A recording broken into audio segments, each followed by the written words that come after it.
Hello friends, welcome back to the my new video guys and my YouTube channel. Today friends we are going to talk about guys dialpad tone setting. Friends, you want to disable your dialpad tone, so friends how can you disable in your Infinix phone? In this video friends I am going to show you guys. So before starting video friends, first of all go and subscribe the channel, click the bell icon and like my video. So today my video title is how to disable dialpad tone. So first of all guys we will turn on our phone setting to disable dialpad tone and then we will scroll it.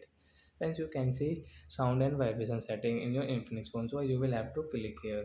Then scroll again.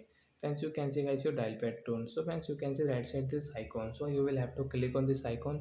So your dial pad tone will disable and yes, you cannot use your dial pad tone setting guys. Friends, you can see your dial pad tone will not work in your Infinix phone guys. So friends, you can enter any number without this tone guys. So are you friends have understood how to disable dial pad tone? So that's it guys. Thanks for watching the video. We will meet on next video guys with new topic. Before going, please go and like the video, subscribe the channel. Bye bye friends.